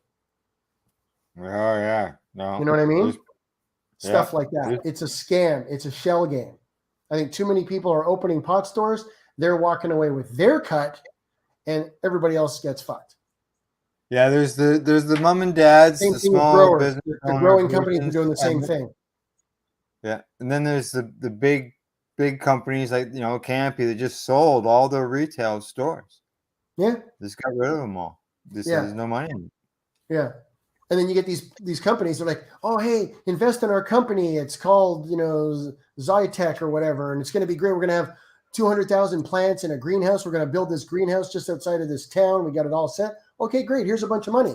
And then 3 years later, it's a fucking empty, vacant lot with all the equipment sitting on the front lawn by the side of the road. Well, I was just talking to John Oakley on the radio, and his producer was telling me that he was talking to an electrician who helped build all the wiring in this big grow facility. 2 summers later, the thing is sitting vacant.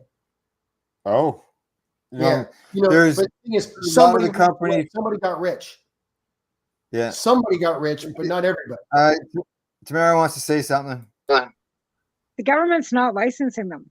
And that's what's happened a lot of these big grows. They go off half-cocked, thinking that they could just go throw all this stuff together without doing the research and getting a hold of Health Canada first to find out what the regulations are. Yeah. And then when Health Canada comes to inspect, they need more money. And then they need more money. And then they need more money because Health Canada will not, put the red stamp on until they've got this, and this, and this. And they run out of cash. And then they bail. So, and then they're covered by insurance, like you said, because you have to, on these loans, have to have failure insurance. But Health Canada, or whatever the agency that has to give them this licensing, I know personally a couple people in northern Alberta, they gave up their oil jobs, went and took their ranches back from the renters, put in these great big Quonsets with all this stuff that they were going to do, and Health Canada went, no. Yep. And no reason, no nothing, pay the fucking application fee, and it's still a no. Yeah. And some people are losing their shirt. But also there's these bigger companies where Buddy's driving around with his fancy SUV with rings on all his fingers.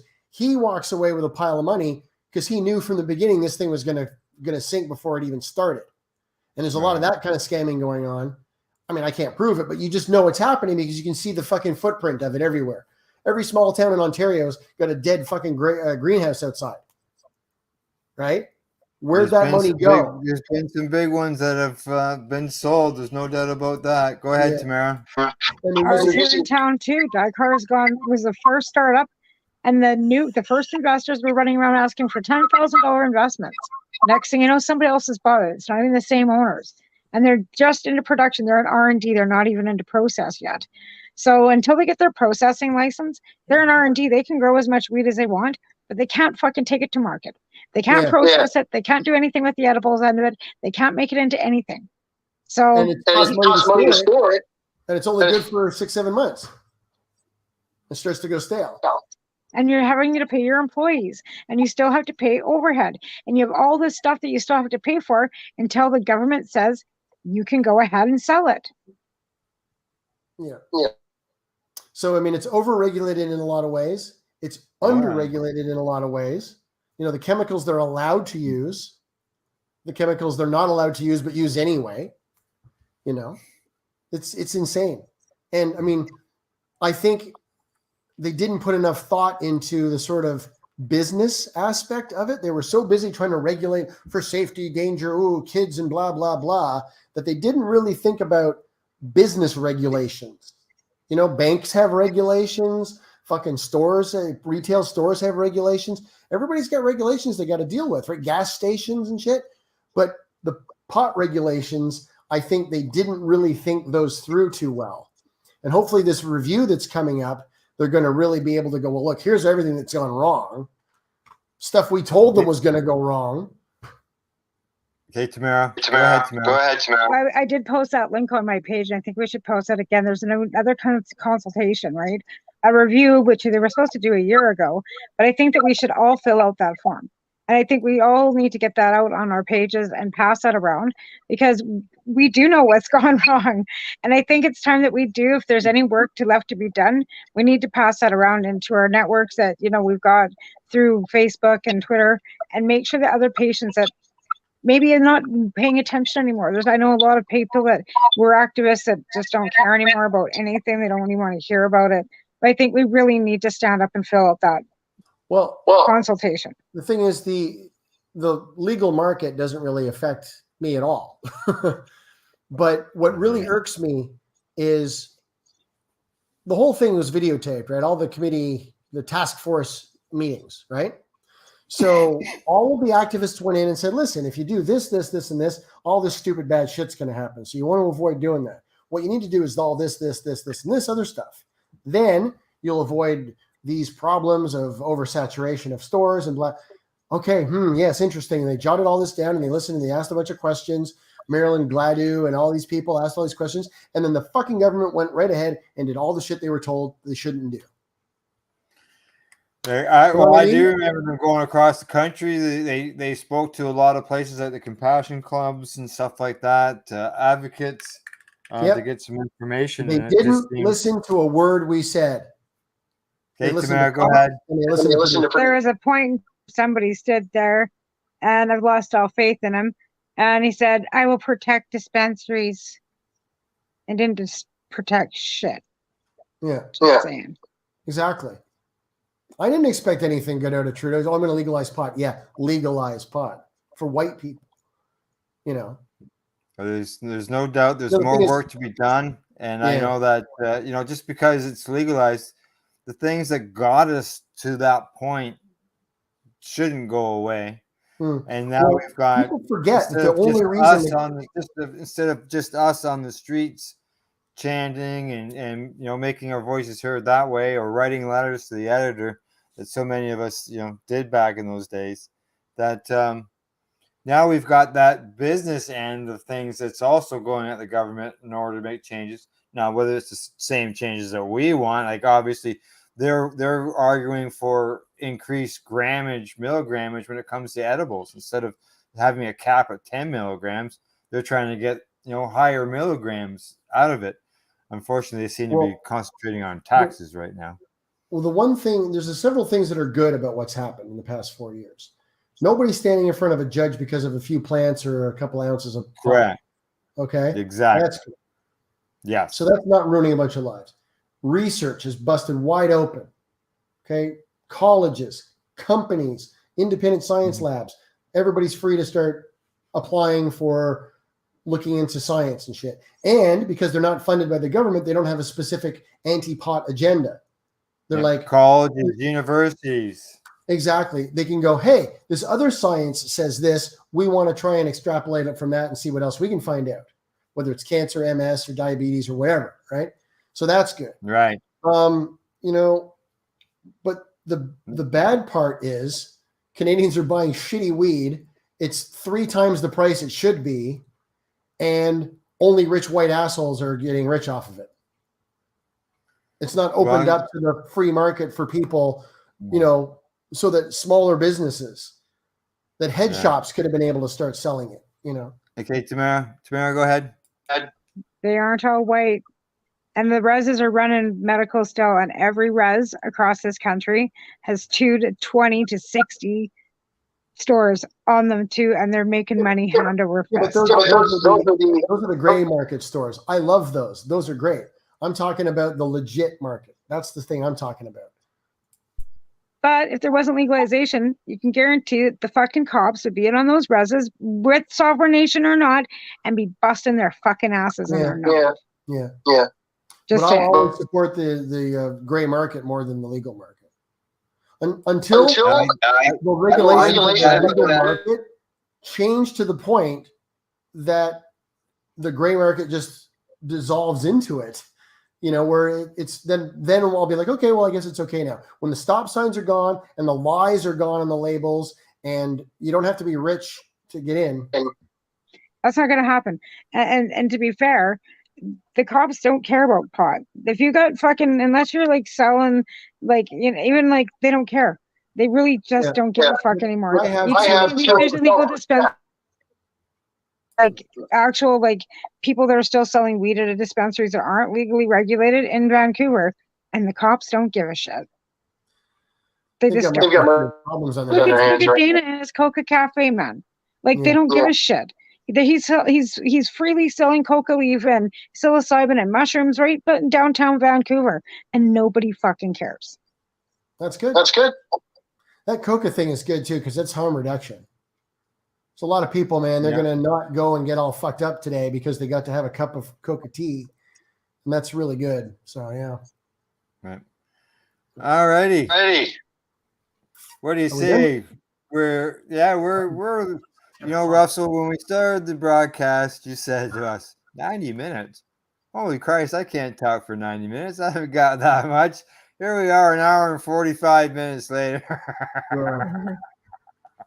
We're usually in bed by 8 o'clock. Yeah, well, hey, thanks for staying up late. Hang on, Tamara. Hey, and the artwork, Christine, like I see it on Facebook, but wow, like I said, I just cannot get over that parrot. It's just absolutely phenomenal. Like I think that should be the first one you send in, and the John Lennon too. I love that one as well. Like I love them all, but that parrot really, really caught my eye. I just love that. It's absolutely phenomenal. Aim for the A list. Yes, yeah. Well, I hope you hear more from Montreal. I know that. Thank you very much. So. Thank you. Yeah. Thank you. Yeah. Say bye, Kiki. Kiki. Yeah. Hey, Kiki. Bye. All right. Well, let's get to the shout out point of the show. Where can people find you? Where can people find Christine's artwork? All that stuff. christineloweart.ca. And her design stuff at twitchydesign.ca. Excellent. I normally I would say, where can people find you, Russell? But every time we turn around, I'm seeing Christine post, Russell's banned again. Yeah. Facebook, yeah. I think over the past year, I've done pretty good for the past 2 weeks or so. But I think I spent 360 days in 1 year banned. My shortest run was like my ban lifted, and 13 minutes later I was banned again for using the word Caucasian. Oh no! You know what I've really noticed lately though with Facebook is they're really letting a lot of shit slip and slide. Yeah. Because I'm seeing a lot of you calling people idiots and stuff again, and not getting banned for that. Like you can, they're letting a lot of shit slide again. With my algorithms, I've been banned so much now that the algorithms push my posts all the way down. So even my people who are still following me can't see my shit. I feel I won a lottery. I got 4 likes because none of my friends can see it. It's you, Tamara. Right. All righty. And Randy Mack. So we want to. Okay, so it's Christine Lowe at. Yeah, Christine Lowe Art. Christine Lowe Art. Loweart.ca. There we go. twitchydesign.ca. Hang on. Yeah. I'm gonna put the actual link into the comments. Good. Yeah, because it comes up. It's at Squarespace, something like that. Yeah. The art page is Squarespace, and the other one is Shopify. There you go. Excellent. It just went out to 8 different locations. Nice. Fabulous. Thank you very much. You're very welcome. We put up the Twitchy page, and then we didn't have enough advertising to get it shown to people. So it's just been sitting there drinking money for the past year. Hang on. I'm going That's to. No problem. It's $32 a month, and if we get a bunch of sales in 1 month, it'll basically pay for the year. Okay, great. Because I'm going to add the Twitchy page. Yeah. To the comments here, and that'll go out as well to wherever we've been broadcasting Twitchy's at. Designs, yeah. All Christine Lowe. Excellent. Yeah. There, it's out. Yeah. You should check through it there, Tamara. You might like some of the stuff. You got I will. I all absolutely will. sizes You know I will. and all kinds of Hey. tights and stuff. Let me know what your favorite colors are. Yeah, Tara. If you got team colors you want to get special. Oh, I'm the pink Green. and purple, you know. Green. Pink and purple. Pink and purple. She can do something with pink. I can use- I'm the pink and purple. Yeah. Okay. Pink and purple. I'm pretty Terry, pink and Terry purple. Meehan got the pink swirly ones there. She got a pair of tights, the pink swirly tights. I'm gonna go look after I get off. I get paid Friday, so you know I might. Cool. Yeah. Nice. Well, thanks again for coming on the show too, you guys, with short notice and yeah. everything. And it was good to see you because I haven't seen you for a while. So it's good that you guys could get a camera going. So Yeah. Yes, yeah, this is great. This is great on the short notice and all. So we'll see you on the other side. And other than that, Tamara, you got anything else you want to say? No, just everybody stay safe, and you know, we'll see you next week. Okay, All right. Cool. Thanks for having us. Super. Thank you. Bye. You're welcome. Thanks go to our sponsors, the friendly folks at BMA Hydroponics, Dr. Buck B&B, yeah. the Doobie Inn, Legacy 420, Calmford Lifestyle Shop. Thanks to our guests that left. They left already. But they probably just forgot about it. Correct, yes. Christine Lowe and Russell Barth. It was good and talking check out to both of them. Christine's page, right? Like, look at that art. Yeah. Like, just, I mean, I know she's talented. Like, I remember when I was there and seeing the beautiful paintings on the wall, and that was years ago. She's very talented. Very talented. It was good to, and it was, it's good to see. I haven't talked to them in such a long time. So to do that, and we've, I would see them at events and stuff in those older days, and now, that they're in Ottawa and that, you don't get out to those events. Events aren't held. Well, we don't go to Ottawa to protest anymore because there's nothing to protest, right? So we always meet them because they live in Ottawa and they don't travel. So anytime I went to Ottawa, there is an event in 3 weeks. 10/17, St. Fatty's Day. There's Grass on the Hill or something. An event that's being held up in Ottawa. On top of that 2-story building that Russell was talking about. Yeah. Yeah, on top of that 2-story building. Yeah. That sounds like fun. St. Fatty's Day. Yeah, that's right. Does. It's coming up. And the court ruling that we're waiting on it here the first week of October. So maybe we can report on that next Wednesday. Yes. October the 4th. Yeah. Exactly. All right. Other than that, we'll see you guys all next week.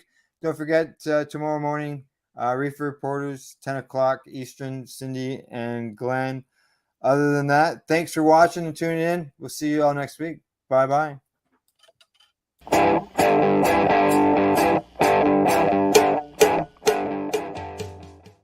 The views expressed by the individuals during this broadcast are their own opinions, and they may not be the same as those of their group or other organizations they may be involved with. You're listening to the Pace Radio Network here at paceradio.net.